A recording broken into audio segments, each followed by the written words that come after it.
What's up, guys? It's Liberate the Vanguard here with a Pale Moon deck tech. This will be something new for me. It's a fun deck. I've been playtesting it a lot recently. Think I've got a really good build going. I apologize for not making videos. I'm actually going to make a video about not making videos if you want to watch that. And in that video, you'll get an idea of what I'm building, what I'm planning, what I'm aiming to do this year. So sort of a New Year's, really late New Year's, but still a New Year's video. So, without further ado, here's the deck tech. Starter, Girl Across the Gap. Great starter for Pale Moon, gets your soul shenanigans going. It's a Forerunner Vanguard and Counterblast 1. Put this into the soul, pull something out as long as everything's Pale Moon. So you can't do any funny clan mixing, but still, skill's great, and it just gets a lot of your plays going. If you want to run early game plays, you can. If you want to save up for a really big combo like the one I'm going to show you, you can. For grade 3s, I run 4 Cracking Beast Tamer. Basically, she's a better Lukier. I think she's better than Lukier. First of all, the Legion gives it a 20k base, so really good. Second skill, Counterblast 2. In this unit Legions, you can Soul Charge 2 and call any 3 cards your heart desires to the rearguard circle. And third skill is when something's placed on the rearguard circle from the soul, you get plus 3000. So it's Lukier without the grade restrictions. That's really nice. And some great supportive cards are actually in regular Pale Moon, like Miracle Pop Ava. She didn't see a lot of play with the Lukier and Silverthorn decks, mainly because she's not a Silverthorn, but she is still phenomenal. She is what this clan really needed, an aggressive push. This card's Break Ride skill is plus 10, and when your Vanguard attacks, you can pull 2 units out of the soul by shoving 2 of yours in. So it gives you more attacks, and that's really what this deck is based on. Its secondary skill is when this unit attacks, you can get plus 1 and Soul Charge 1. That's just really good for trying to get your pieces into the soul, since a lot of my grade 1s and 2s aren't meant for that. So my grade 3 is really where I start getting the soul, because I'm just sitting there on Miracle Pop waiting until I hit 4 damage for my big Legion turn. Otherwise, the game is pretty much just swing with beat sticks and wait for that turn. And then once that turn's over, just pray to God your beat sticks are going to do a lot.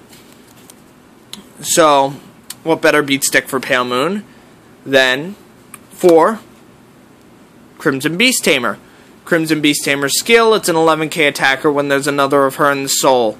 It's conditional, but I need an 11k attacker. This deck has an issue with making columns, and this is just a good way to make that issue go away.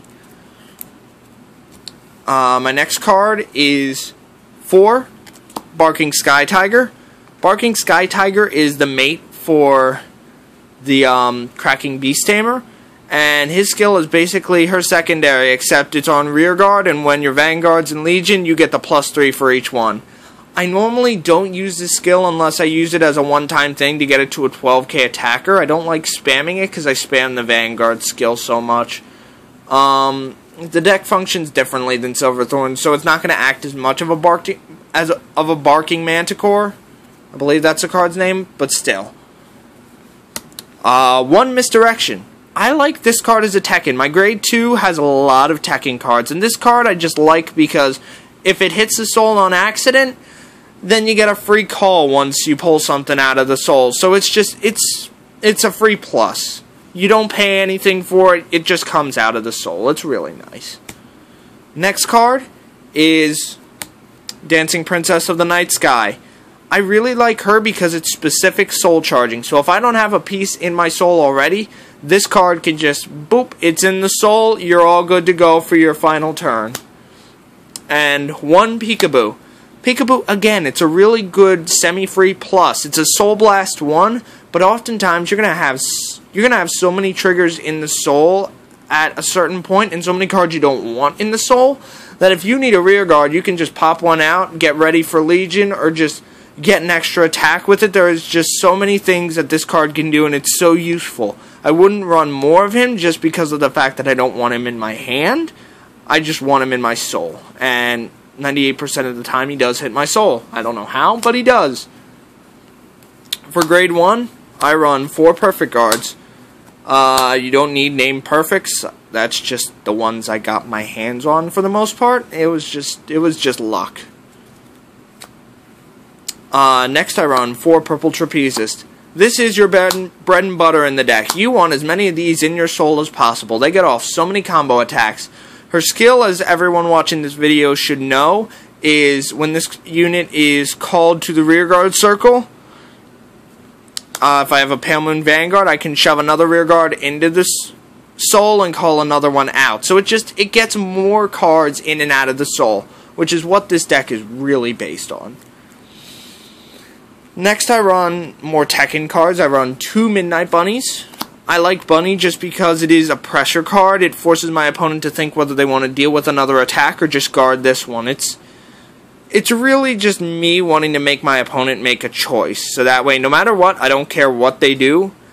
But it's nice to force them to choose so that way they start overthinking their decisions and getting real sloppy. That's always a plus for when you're playing against someone. Next I run 2 Skull Jugglers. Because as you can see in my deck, my cards that soul charge are pretty much all in my grade 3s. So until I hit grade 3, I'm not really soul charging anything unless it's a ride. So I gotta make up for that so I can do early game aggressiveness, and this card, when it hits my hand, allows me to do that. And if it doesn't hit my hand, it hits my hand later in the game, or it just hits my soul and I can call it out and get another soul charge to activate more skills. It's just a very versatile card. And finally for grade 1, I run 2 Turquoise Beast Tamer. Just because I'm already running Crimson and she's a good 9k base attacker or a good 9k booster. She can function as either or. She's just an all-around good card that the clan needed and got really early on, which is quite surprising. For triggers, I run 4 heals, 4 crit, 4 more crit, and 4 draw. So really a standard trigger lineup. It's what I like for the deck. I tried stands, I tried variations on this, and I didn't like how it played. It made it so much more randomized, and the way I play this deck, it doesn't like stands. It really doesn't. And speaking of which, I'll show you how I play this deck, so that way you get an idea of why everything's like this, because things don't normally make sense out of context, but in context, it'll really make sense. So you'll have this called to the rear guard. You will have those in soul. 3 Trapezis in the soul. This is your beauty lineup. This is, if all goes right, you're in good shape. 1 Misdirection. Let's say 2 Beast Tamers. Let's say you got one of these in your hand and you've got this on your Vanguard and you're already at limit break. You're ready to go. You're raring to go. You want to start getting stuff and shenanigans out of the way because you want to make pressure. So at the beginning of the turn, you override this. Pretty self-explanatory, right? Alright, so now what you're going to do is you're going to Legion. Send 4 cards, yada yada yada. You know the drill. You're going to Legion with the Sky Tiger. You're going to Counterblast 2. You're going to Charge 2. Doesn't really matter what 2 at this point. You can get whatever you want, because right now you have your Dream Soul. And you're going to call out 3 cards from your soul to the rear guard. So, 1, 2, 3. And with those cards coming out, Misdirection skill will activate and come out. So keeping in mind that your Vanguard gains 3,000 power for each card that's called out of the soul, and you'll have your Miracle Pop Ava skill going off later, you're going to get a massive amount of power. So right now you've got 1, 2, 3, 4 coming out of the soul. Purple Trapezist skill will both go off, and you can soul charge 1, you can soul charge these 2, call these 2 back. So you've got 6 cards already come out of the soul this turn. Next, Counterblast 1, shove Girl Across the Gap into the soul, call out Trapezist.